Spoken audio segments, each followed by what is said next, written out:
붉게 물든 단풍잎 하나가 바람에 실려 작업실 창가로 날아와 스르륵 떨어졌다. 서지우는 붓을 든 채 잠시 그 낙엽을 응시했다. 토암산 자락, 인적 드문 곳에 자리한 작은 작업실의 공기는 늦가을의 스산함과 고요함으로 가득했다. 졸업작품 윤회의 무게 마감일은 코앞으로 다가왔지만 그녀의 캔버스 위에는 뒤엉킨 실타래와 겁에 질린 눈동자들만이 혼란스럽게 펼쳐져 있을 뿐이었다. 무엇을 그려야 할지, 무엇을 표현해야 할지 알 수 없었다. 어쩌면 그리고 싶지 않았던 것일지도.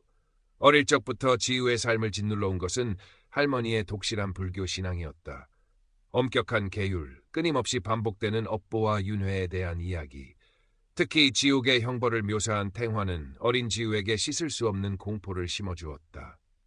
내가 지은 모든 업은 그림자처럼 너를 따라다닐 것이고 다음 생, 그 다음 생까지도 영향을 미칠 것이다.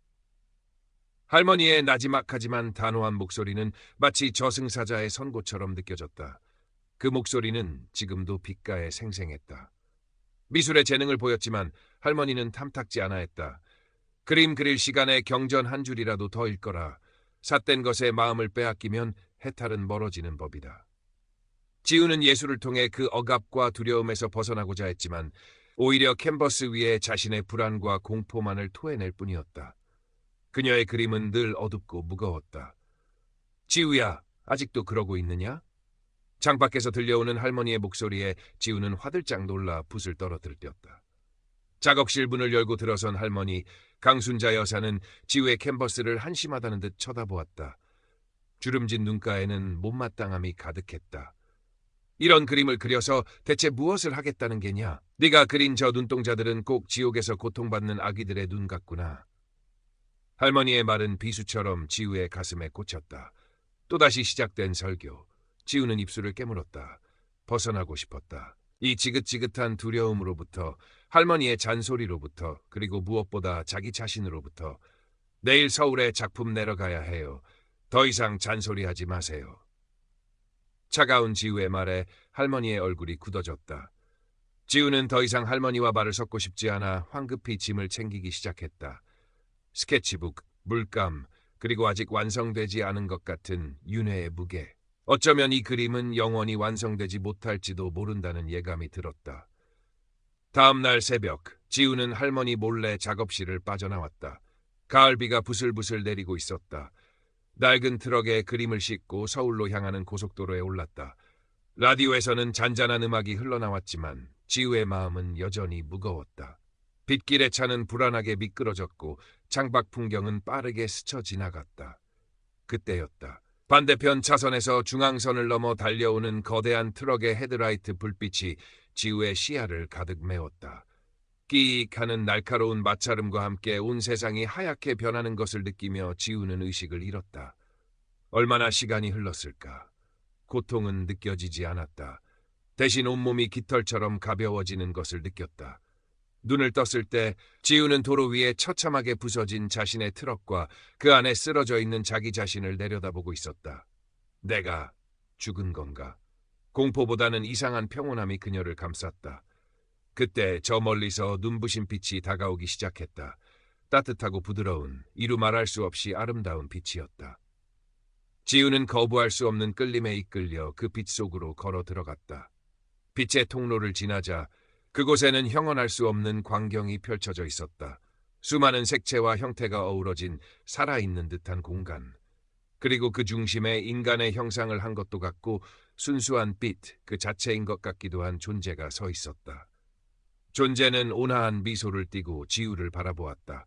마치 오랫동안 기다려온 딸을 맞이하는 어머니의 눈빛처럼 한없이 자애롭고 따뜻했다. 두려워 말거라, 아이야. 목소리는 귀로 들리는 것이 아니라 영혼 깊은 곳에서 직접 울려 퍼지는 듯했다. 지우는 본능적으로 알 수 있었다.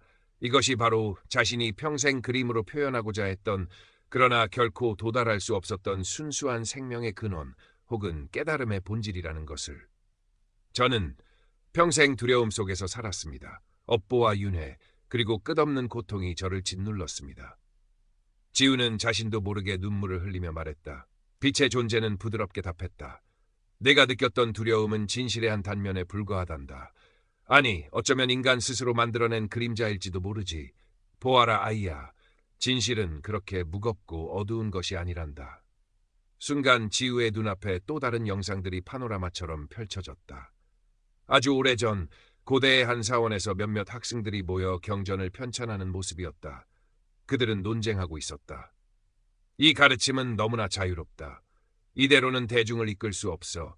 질서를 유지하기 위해서는 복종과 두려움을 심어줄 필요가 있다. 한때 순수했던 깨달음의 정수가 그들의 손에 의해 어떻게 왜곡되고 첨삭되는지 지우는 똑똑히 보았다.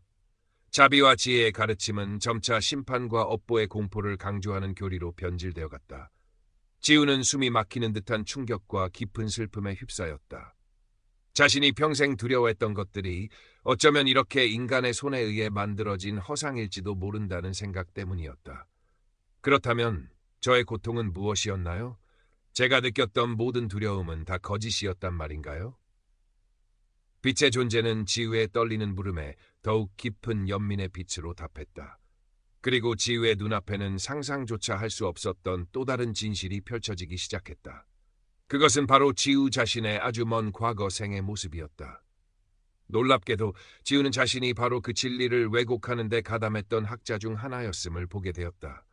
총명했지만 야심에 가득 찬 젊은 날의 자신. 대중을 교화한다는 명목 아래 순수한 가르침에 두려움이라는 족쇄를 채우는 데 일조했던 과거의 업. 지우는 비명을 지르고 싶었지만 목소리가 나오지 않았다. 온몸이 산산조각 나는 듯한 충격이었다. 자신이 그토록 벗어나고 싶었던 업보의 사슬이 실은 자기 자신이 만들었던 것이라니. 깊은 절망과 자기 혐오가 그녀를 덮쳤다. 아니야, 그럴 리 없어. 그때 빛의 존재가 지우를 부드럽게 감싸 안았다. 그 품은 한없이 따뜻했고 모든 것을 용서하는 듯한 무한한 사랑으로 가득했다. 아이야, 모든 것은 연결되어 있단다. 과거의 너 또한 너이며 지금의 너 또한 너이니라. 중요한 것은 네가 지금 무엇을 선택하느냐이다. 네가 겪었던 이번 생의 고뇌와 두려움은 과거의 메아리이자 동시에 그것을 정화하고 더 큰 사랑과 자비를 배울 수 있는 소중한 기회였단다. 내 영혼은 이 모든 것을 알고 이 여정을 선택한 것이니. 빛의 존재의 말은 잔잔한 파문처럼 지우의 영혼 깊숙이 스며들었다. 지독한 자기 혐오 뒤에 아주 작은 씨앗 같은 이해심이 싹트기 시작했다. 어쩌면 이것이 바로 윤회의 무게가 아니라 윤회의 기회일지도 모른다는 생각. 자신의 어두운 그림자까지도 끌어안고 넘어설 수 있는 기회. 눈물이 하염없이 흘러내렸다. 하지만 그것은 절망의 눈물이 아니었다. 아주 오랜 시간 묵혀두었던 응어리가 녹아내리는 듯한 설명할 수 없는 해방감에서 비롯된 눈물이었다. 빛의 존재는 이제 지우에게 마지막 선택을 제시했다. 아이야, 너는 이제 모든 것을 알게 되었다. 너는 이곳, 빛 속에서 영원한 평화를 누릴 수도 있다. 혹은 내가 깨달은 이 사랑을 가지고 세상으로 돌아가 너 자신과 같이 두려움 속에 있는 다른 영혼들을 위해 그 빛을 나눌 수도 있단다. 내 과거의 그림자를 빛으로 바꿀 기회이기도 하다. 지우는 깊은 침묵에 잠겼다. 이곳은 너무나 아름답고 평화로웠다. 다시 고통과 혼란이 가득한 세상으로 돌아간다는 것은 상상만으로도 벅찬 일이었다. 하지만 그녀의 가슴 속에서는 아주 작은 그러나 분명한 목소리가 울려왔다. 돌아가야 해. 내가 본 것을, 내가 느낀 이 사랑을 전해야 해. 그것은 과거의 자신에 대한 참회이자 미래를 향한 약속이었다. 그리고 아직 완성하지 못한 그림, 윤회의 무게가 떠올랐다. 어쩌면 이제 그 그림의 진짜 의미를 알 것도 같았다. 돌아가겠습니다. 지우는 떨리는 목소리로 그러나 단호하게 말했다. 제 삶으로 그 사랑을 증명하고 싶습니다. 그 순간 지우를 감싸던 빛이 더욱 강렬하게 빛나기 시작했다. 그리고 그녀는 다시 한번 몸이 가벼워지며 아래로 떨어지는 듯한 느낌을 받았다. 삐! 삐! 단조로운 기계음과 함께 희미한 소독약 냄새가 코를 찔렀다. 지우는 천천히 눈을 떴다.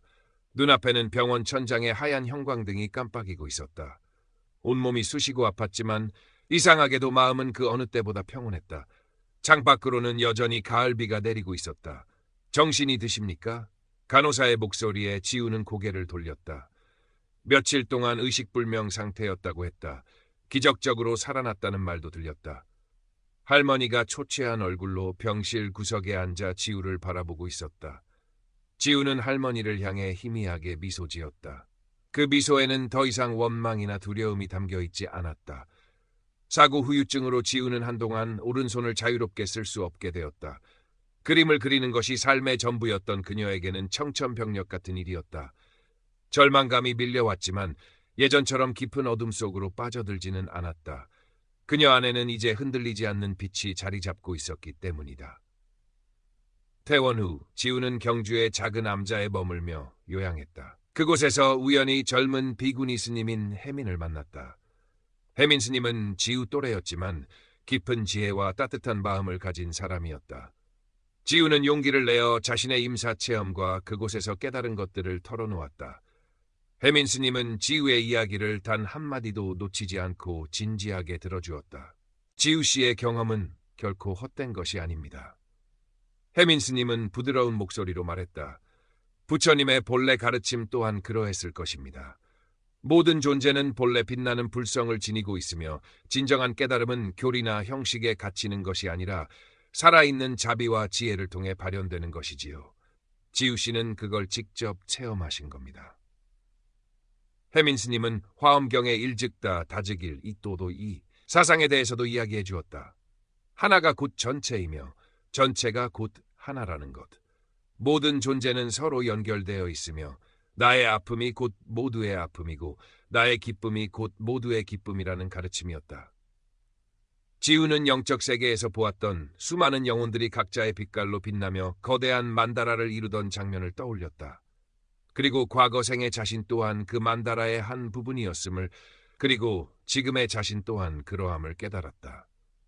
할머니는 여전히 지우의 변화를 온전히 이해하지 못했다. 하지만 예전처럼 지우를 다그치거나 비난하지는 않았다. 지우의 눈빛이 예전과는 확연히 달라졌음을, 그 안에 깊은 평화와 슬픔, 그리고 알 수 없는 강인함이 함께 깃들어 있음을 어렴풋이 느꼈기 때문일 것이다. 지우는 더 이상 할머니의 인정에 목매지 않았다. 그저 조용히 자신의 내면의 소리에 귀를 기울였다. 오른손을 쓸 수 없게 되자 지우는 왼손으로 그림을 그리기 시작했다. 처음에는 서툴고 어색했지만 점차 익숙해졌다. 혹은 그림 대신 글을 쓰기도 하고 토암산 자락을 거닐며 자연과 교감하기도 했다.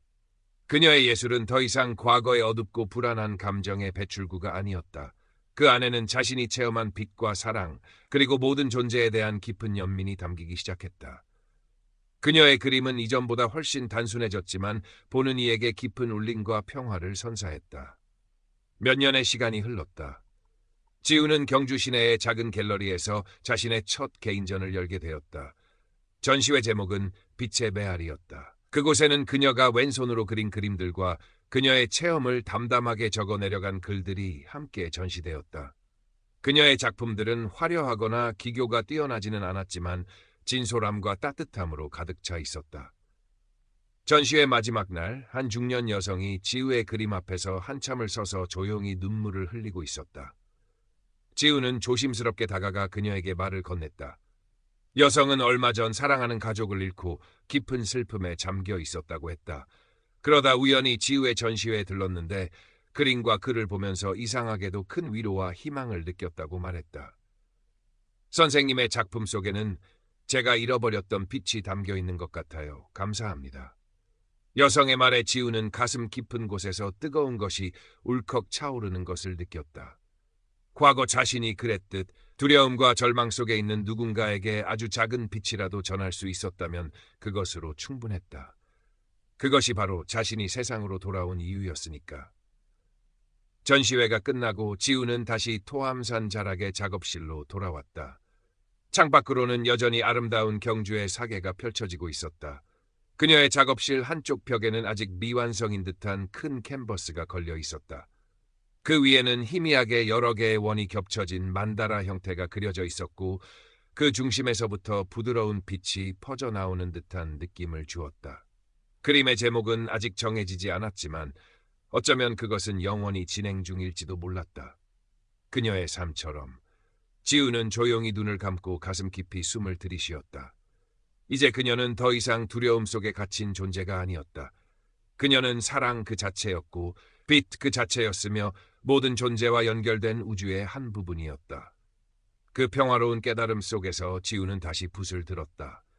이번에는 왼손이 아닌 조금씩 회복되고 있는 오른손으로. 그리고 그녀는 캔버스 위에 가장 먼저 따뜻하고 온화한 미소를 그려넣기 시작했다. 그것은 빛의 존재의 미소이기도 했고 해민 스님의 미소이기도 했으며 어쩌면 언젠가 마주하게 될 자기 자신의 진정한 미소이기도 했다.